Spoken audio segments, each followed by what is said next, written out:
Today we're going to dive into one of the scariest and most tense scenarios: 7 horror stories involving killers during blackouts. Get ready to hear chilling stories from people who faced situations of pure despair. When the lights went out and danger lurked in total darkness, we're going to explore cases where fear intensifies with every noise, where the lack of power transforms ordinary environments into true mazes of suspense and danger. So, settle in, check if you have a flashlight nearby, and let's begin this spine-chilling journey. Oh, and before the power goes out there too, take the opportunity to subscribe to the channel, activate the bell and leave your like. This helps the channel a lot and ensures that you don't miss any scary content like this. Let's go. 1. The power outage in the Tower Buenos Aires, Argentina. It was a muggy December night when a blackout hit the city's financial center, plunging entire buildings into complete darkness. On the 27th floor of the Libertad Tower, one of the capital's tallest office buildings, employees of a technology company were preparing to end another day of work. The clock read 7:12 p.m. when the lights flickered, and then everything went dark. The silence was broken only by the distant sound of sirens and the echo of confused voices in the hallways. At first, no one was concerned. Blackouts were common during the hot summers in Buenos Aires, and everyone expected the emergency generators to kick in. But that night, nothing worked. Elevators were stuck, cell phones had no signal, and emergency stairs were blocked by automatic doors that wouldn't open. The group of 8 people gathered at the reception area of the floor, trying to stay calm and look for ways to get out. Among them was Martin, a systems analyst, who soon noticed something strange. There was an extra person in the group. He was a tall, dark-haired man with an uneasy look in his eyes, whom no one seemed to know. When questioned, the stranger answered evasively, saying that he was there for a meeting with the director, but no one remembered seeing his name on the visitor list. The atmosphere grew tense.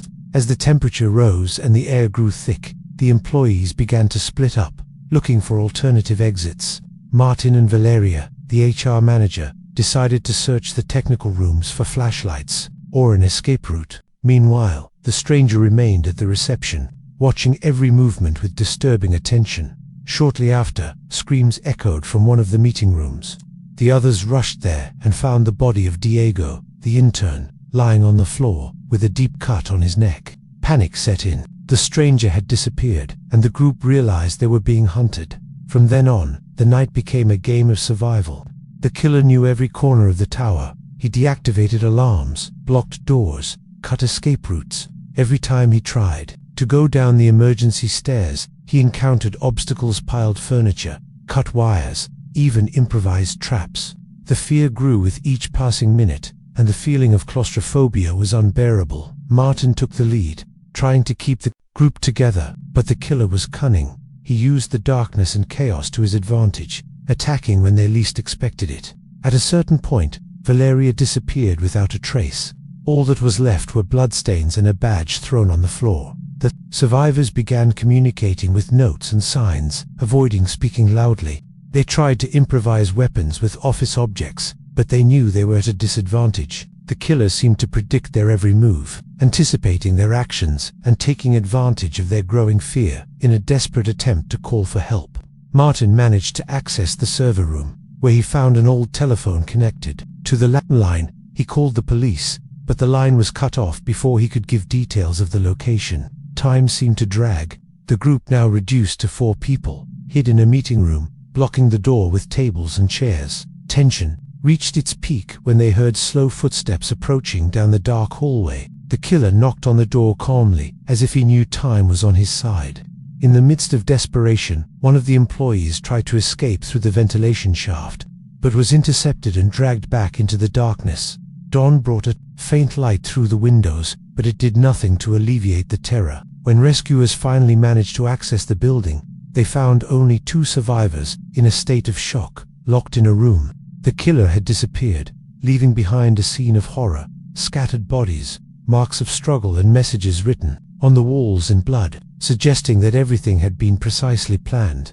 The investigation revealed that the stranger was a former employee of the company, who had been fired months earlier for aggressive behavior. He had studied the buildings, routines, security systems, and structural flaws, waiting for the perfect moment to take revenge. The case shocked Buenos Aires and gained international attention, serving as a warning about the hidden risks in supposedly safe environments. To this day, survivors avoid talking about that night. The Libertad Tower reopened months later, but many employees resigned or were transferred. The blackout has gone down in the city's history as one of the most terrifying events ever recorded, a reminder that in the dark, danger can be closer than you think. 2. In the dark of the hospital, London, England, the night of October 18, 2023, will forever be etched in the memories of the staff and patients at St. Aldwyn's Hospital, one of the oldest and busiest in the city. A severe electrical storm was raging across the British capital, and around 11 p.m., a blackout hit the entire central region. The hospital, accustomed to emergency situations, had powerful generators, but that night, nothing worked as it should. Within seconds, hallways, rooms, and operating rooms were plunged into oppressive darkness, interrupted only by the flickering glow of flashlights and cell phones. At first, doctors and nurses tried to remain calm. Teams improvised lights, organized patients, and tried to reassure whoever they could.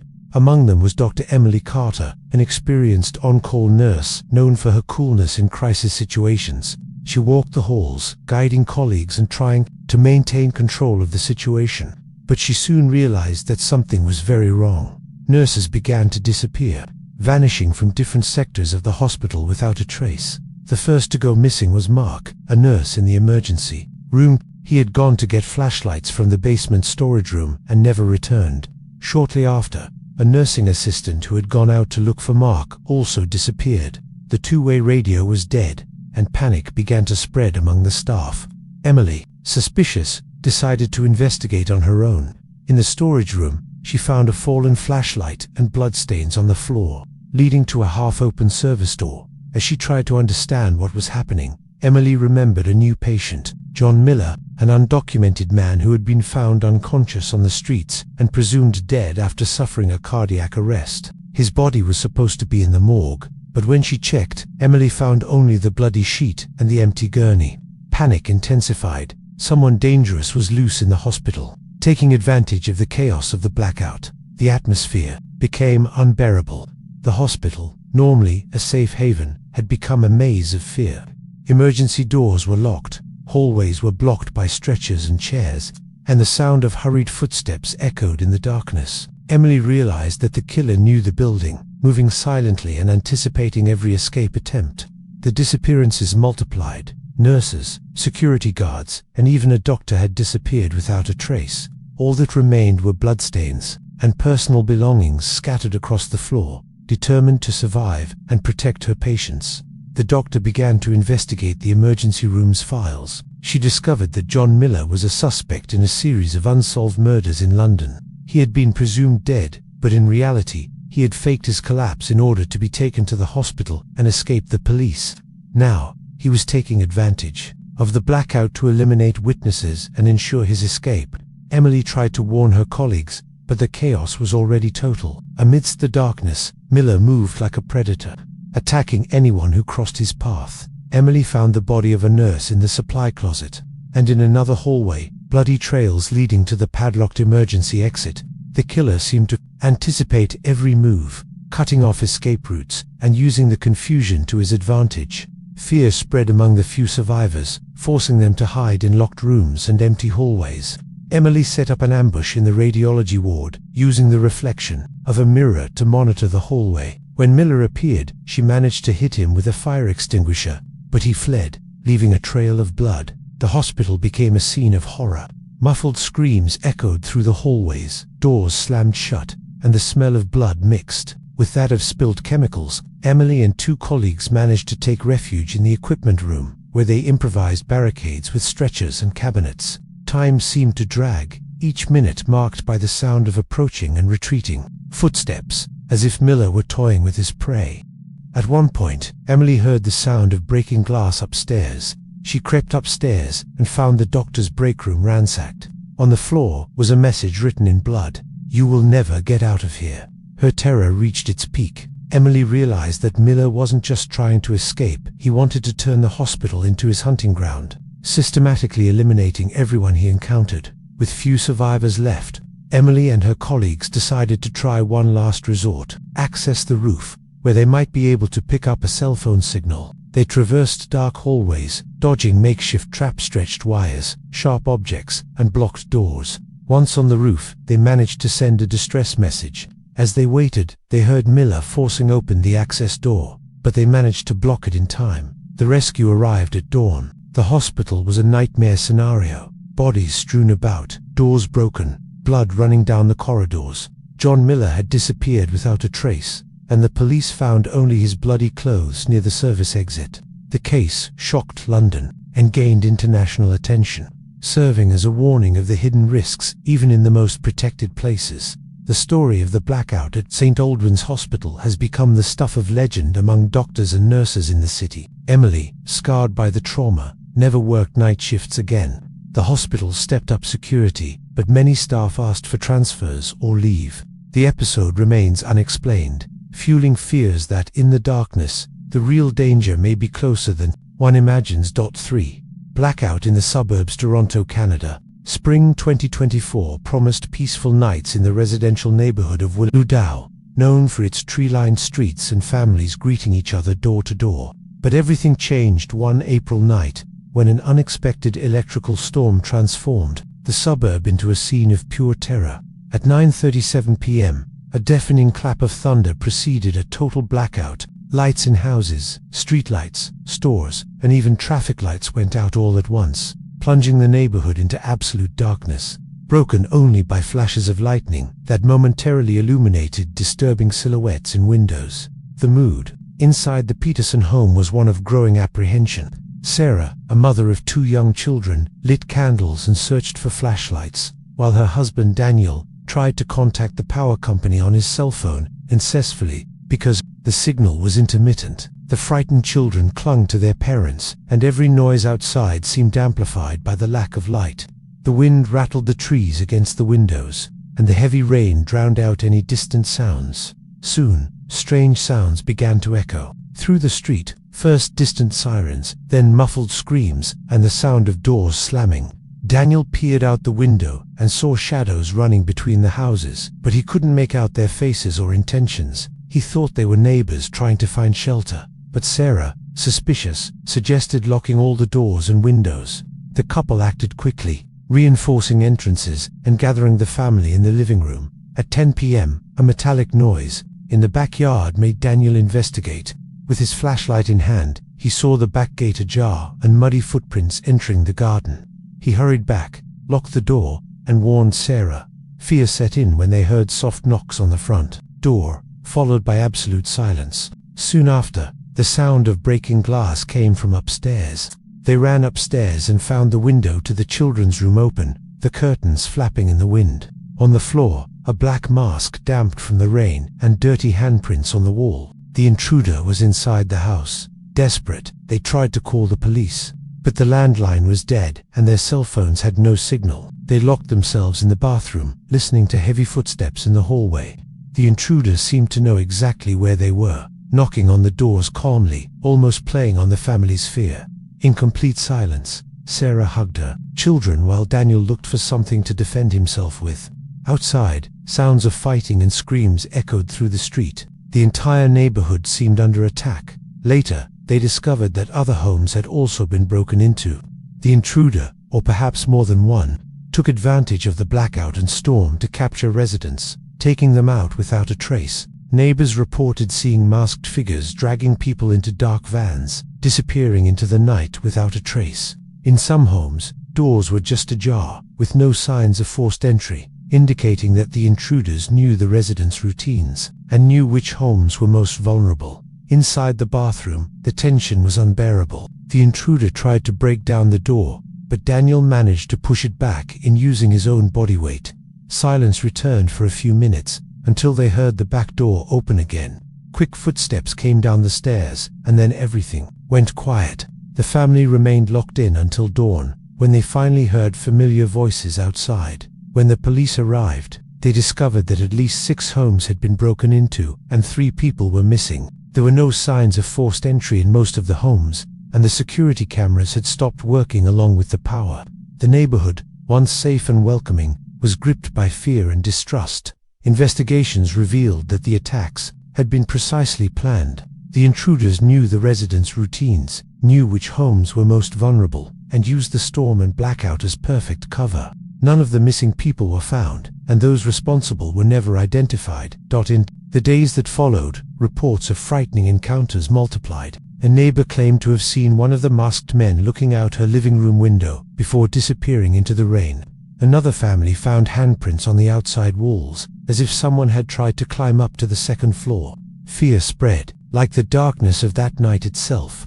Children began sleeping in their parents' rooms, and many residents installed bars and alarms. But the feeling of vulnerability persisted. The Peterson family moved away months later, unable to overcome the trauma. The Willowdale blackout went down in Toronto history as a night when fear spread like darkness itself, showing that sometimes the greatest danger is the one that lurks in the silence and shadow of the unknown. For those who remain, each storm is a reminder that safety can be just an illusion and that in the dark, any shadow can hide deadly intentions. Hey guys, the stories of murderers during blackouts are spine-chilling, aren't they? If you're enjoying these suspenseful and tense stories, take a quick break, subscribe to the channel, and leave a like. This really helps the channel grow and motivates me to keep bringing you more spine-chilling content. Now, let's get back to the next stories. There's still a lot of darkness and fear ahead. 4. The stopped train. Germany. It was a cold November evening when the Intercity Express 784 left Munich for Hamburg, crossing the dark, damp landscape of the German countryside. The train was almost full, business people returning from work, students, tourists and families, all eager to reach their destination. At around 10 p.m., the train entered a long tunnel beneath a mountain range, and suddenly everything changed. A total blackout plunged the carriages into pitch darkness. The emergency lights failed, the communication system went down, and even cell phones lost signal. The train lurched to a halt, the silence broken only by the muffled sound of the wind, and the anxious chatter of the passengers. At first, many thought it was just a brief pause, perhaps a technical problem, but minutes turned into hours, and tension grew.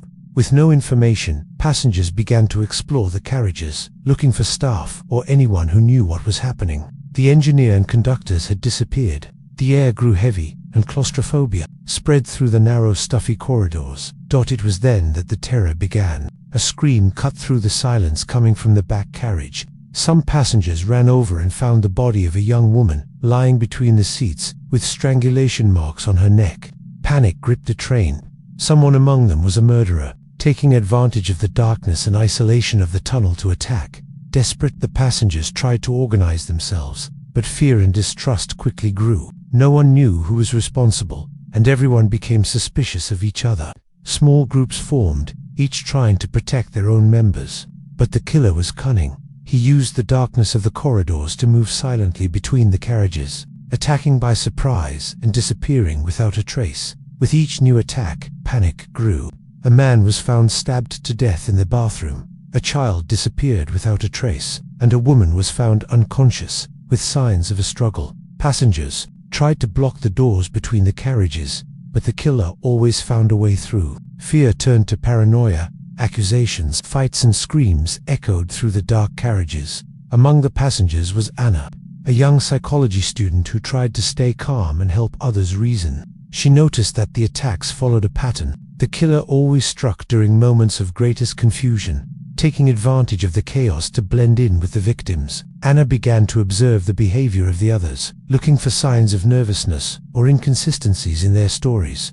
Little by little, she noticed that one of the men, who claimed to be an engineer, avoided eye contact and was always present near the crime scenes. Anna tried to warn the others, but tensions had reached breaking point. A group of passengers, overcome by fear, decided to take matters into their own hands, arresting suspects and interrogating them in the dark. Meanwhile, the killer remained at large, eliminating witnesses and spreading panic. The train, once a symbol of progress and safety, had become a deadly maze. As the hours passed, oxygen became scarce, and desperation reached its peak. Anna, determined to survive, came up with a risky plan. She would use her camera's flash to try to catch the killer in action. Hiding in the hallway, she waited for the moment when she heard silent footsteps approaching. When the figure passed, she turned on the flash and saw, for a brief moment, the face of the man who called himself an engineer, covered in blood and with a cold smile. The killer realized he had been discovered and went for Anna, but other passengers, alerted by the flash, managed to restrain him after a desperate struggle. When the power finally came back on and rescue teams arrived, they found a horrific scene, bodies strewn about, passengers in shock and the killer tied up. Mumbling incoherent phrases, the investigation revealed that the man was a former employee of the railway company who had been fired years earlier for aggressive behavior. He had planned the attack, studying the train's electrical system and waiting for the ideal moment to act. The case shocked Germany and gained international attention, serving as a warning of the hidden dangers even in the most controlled environments. Anna survived, but never traveled by train again. The episode became known as the stopped train, a grim reminder that in the darkness, true danger can be sitting right next to you, just waiting for the right opportunity to strike. 5. The mall escaped Mexico City.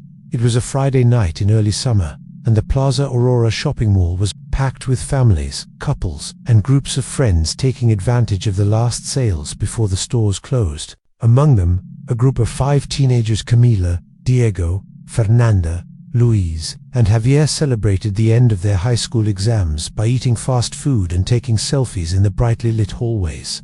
The mood was carefree until, at 9:46 p.m., a sudden power outage plunged the mall into total darkness. There was no sound of generators, only silence, punctuated by screams and random alarms going off. At first, everyone thought it was just a regular blackout. Employees tried to calm customers, using flashlights on their cell phones to guide people to the emergency exits. But within minutes, it became clear that something was wrong. The automatic doors wouldn't open, the intercom system was silent, and the hallways were slowly emptying as groups of people dispersed in search of an exit. The group of teenagers decided to find a way out on their own. They walked through the dark hallways, past closed shops and storefronts that reflected their own distorted shadows. At one point, they heard hurried footsteps behind them. They turned around, but saw no one. Camila suggested that they go to the underground parking lot, where they might be able to exit through the service gate. As they descended the stairs, they felt an increasing sense of being followed. The sound of footsteps echoed across the concrete, but it always stopped when they stopped. In the parking lot, they found a security guard, Mr. Ramirez, who told them to wait while he got help. The man was tall, impassive, and had a radio that was turned off on his belt. Something in his gaze made Camila uneasy, but the group, out of options, obeyed. Minutes later, they heard a scream coming from upstairs. Diego, restless, decided to investigate, taking Javier with him. The girls stayed, with the security guard, who was becoming increasingly impatient, walking in circles and mumbling incoherent phrases. Suddenly, the emergency lights flashed and went out completely. When Camila and Fernanda tried to leave the parking lot, they realized that the gate was locked from the inside. Meanwhile, Diego and Javier came across a disturbing scene. A cleaning lady lying on the ground, with marks of violence on her neck. Horror took hold of them, and they ran back to the parking lot, only to find the place empty. The security guard and the girls were gone. The group split up, each trying to find a way out. Luis, isolated, was surprised by Ramirez, who silently attacked him. Camila, hidden behind a car, witnessed the scene without being able to react. The security guard dragged Luis's body to a restricted area, locking the door behind him. Camila realized that they were trapped with a killer who knew every corner of the mall and used the darkness to his advantage. The tension was increasing by the minute. Fernanda, desperate, tried to call the police, but the signal was blocked. Javier, trying to escape through a fire escape, fell into an improvised trap, a stretched wire that knocked him down, leaving him vulnerable. Ramirez appeared, relentless, eliminating anyone who crossed his path. Camila managed to reunite with Diego, and together they came up with a risky plan. Used the ventilation system to reach the security control center. They crawled through the ducts, hearing the killer's footsteps echoing through the empty corridors. They reached the control center and found broken monitors and erased recordings. On one of the monitors, the frozen image of Ramirez watching the cameras, studying everyone's movements before the blackout. Their desperation reached its peak when they realized they were the only survivors. Ramirez, now aware of their location, began banging on the control center door with an iron bar. Camila and Diego tried to block the entrance, but they knew it was only a matter of time. In a last-ditch effort, they managed to pull the fire alarm manually, hoping that someone outside would notice the signal. When the sirens finally sounded, Ramirez fled through the hallways, disappearing before the firefighters and police arrived. Camila and Diego were found in a state of shock, surrounded by a scene of horror. Bodies of employees and customers, broken doors and blood splattered on the floor. The killer was never caught, and the investigation revealed that he was a former security guard at the mall, fired months earlier for aggressive behavior. He had planned the attack, studying the routines and flaws of the security system, waiting for the perfect moment to act. The case gained national attention, serving as a warning about the dangers hidden in even the most familiar places. The Plaza Aurora shopping mall reopened months later, but many employees and customers never returned. For Camila and Diego, the night of the blackout left deep scars, and the certainty that, in the darkness, real danger may be closer than one imagines. 6. Night without lights on campus. United States, early fall. Westlake University, famous for its historic buildings and expansive lawns, was preparing for its traditional freshman welcome party. The campus was packed, loud music, colorful lights, excited students circulating between dormitories, gardens and pavilions. It was a night to celebrate, to forget about exams and rivalries, but no one imagined that this event would become one of the darkest episodes in the university's history. Around 10:15 p.m., a sudden blackout plunged the entire campus into complete darkness. The lights on the courts, buildings, and even security posts went out all at once. At first, many thought it was part of the party, a prank or special effect. Nervous laughter rang out, but it quickly gave way to fear and confusion. Cell phones lit up frightened faces, and groups began to scatter, trying to find teachers, security, or any responsible adults. Chaos quickly ensued. With no cell phone signal or internet, students were isolated in different parts of the campus. Automatic doors jammed, alarms went off, and screams slowly began to mix with the distant sound of the now muffled music. Amid the confusion, no one noticed that someone was moving with purpose in the shadows. Tyler, a sophomore, scarred by years of humiliation and bullying, had planned that night down to the last detail. Tyler was a face nearly invisible to most, but well known to a select group of upperclassmen who had ridiculed him since his first semester. He studied the campus electrical system, sabotaged emergency generators, and waited for the perfect moment to strike. In the pitch darkness, he donned black clothing and a makeshift mask, carrying makeshift tools and weapons in a backpack. His obsession with revenge grew silently over the months, fueled by every laugh at his expense, every shove in the hallways, every anonymous mocking text message he received on his cell phone. While most students tried to hide in their dorms or bathrooms, Tyler moved silently through the hallways. He knew his victims' habits well. He knew who would be in the library, who would flee to the gym, who would try to hide in the gardens.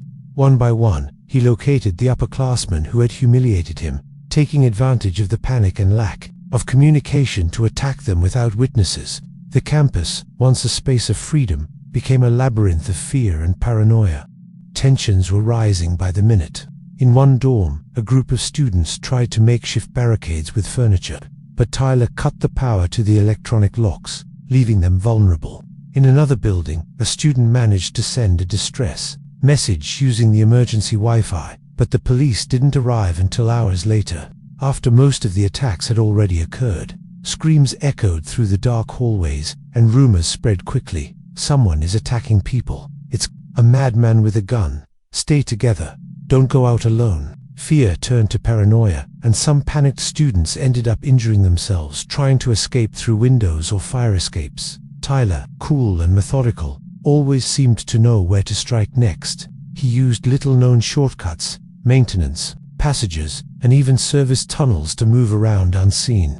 At one point, he was seen on an internal security camera, one of the few that was battery-powered, sauntering calmly through the hallways, a satisfied smile beneath his mask. At another, he was heard whispering the names of his victims before striking, as if reciting a long-rehearsed list. The dean's office, lacking communication, was unable to activate emergency protocols. It was only at dawn, when power was restored, that the extent of the horror became clear.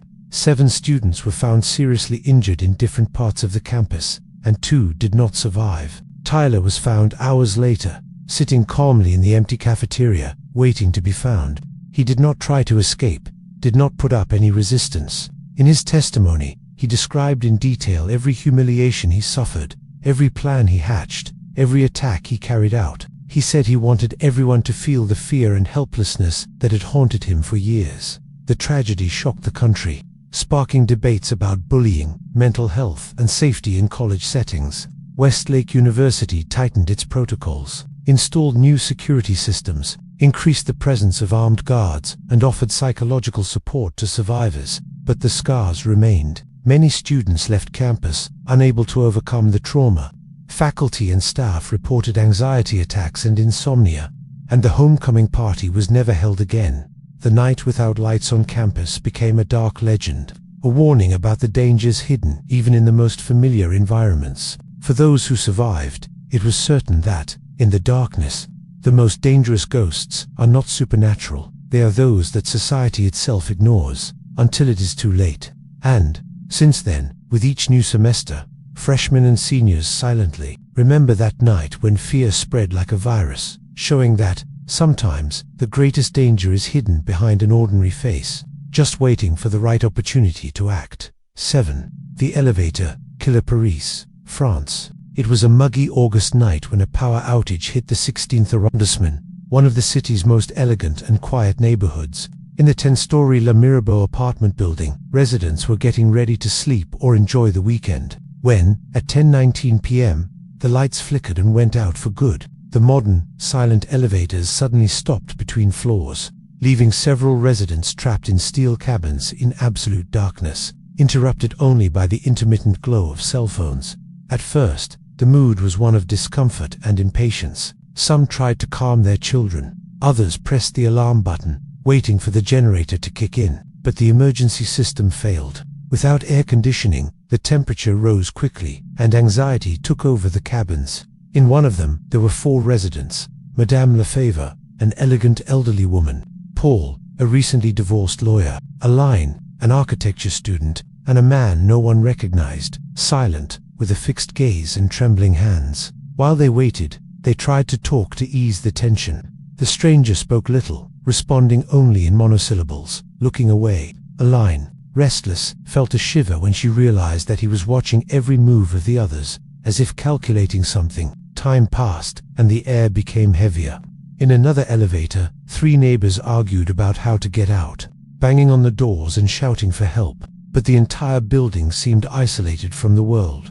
It was then that the first signs of danger appeared. Paul's cell phone rang, an anonymous message, with only the phrase, "No one will leave alive." He showed it to the others, and fear spread. Madame Lefebvre began to feel ill, and Aline tried to calm her down. The stranger, who had been motionless until then, smiled discreetly. On another floor, one of the elevators managed to partially open its door. 2 residents tried to climb out through the gap, but one of them was pulled back inside, screaming. The other ran down the dark hallway, only to be silenced by a blow from the shadows. The screams echoed down the elevator shaft, increasing the panic of those still trapped. Inside the main cabin, the atmosphere deteriorated. The stranger began to act aggressively, banging on the walls and threatening the others. Paul tried to restrain him, but was attacked with an improvised sharp object.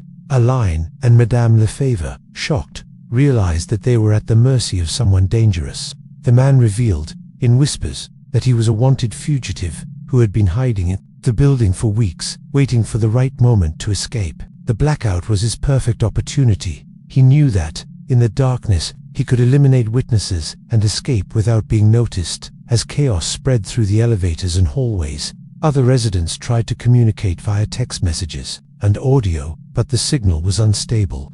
Muffled screams, knocks on doors, and sounds of fighting echoed through the building. The killer, knowing every corner of the building, moved between the cabins, taking advantage of the confusion to attack those trying to escape.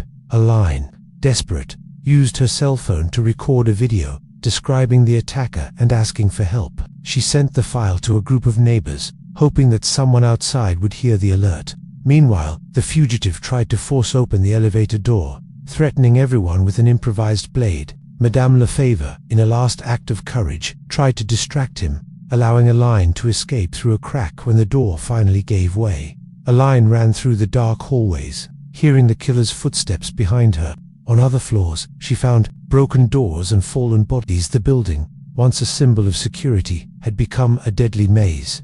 Amidst the chaos, she managed to reach the lobby, where she found the doorman injured but still conscious. Together, they managed to manually pull the fire alarm, attracting the attention of neighbors and, eventually, the police. When the power was restored and rescue teams arrived, they found a horrific scene. Residents in shock, elevators damaged, bloodstains and signs of a struggle throughout the building. The killer had disappeared, leaving behind only terror and doubt about his identity. The police discovered that he was an international criminal, wanted for murders in other countries, who had infiltrated the building weeks earlier, studying the habits of the residents and waiting for the moment to strike. The incident shocked Paris, making headlines and raising eyebrows about residential building safety. Many residents fled the building, unable to overcome the trauma. The blackout at Le Mirabeau went down in history as a night when fear spread like darkness itself, showing that even in the most sophisticated places, danger can lurk just around the corner, just waiting for the right chance to strike. And so, we come to the end of our 7 horror stories involving killers during blackouts. So, which one scared you the most? Will any of them make you think twice about being alone when the power goes out? Tell us in the comments which one was your favorite. If you enjoyed this dive into the darker side of blackouts, don't forget to leave a like. This really helps the channel grow and encourages me to bring you more spine-chilling stories. And if you're not a subscriber yet, take advantage now to subscribe and activate the bell.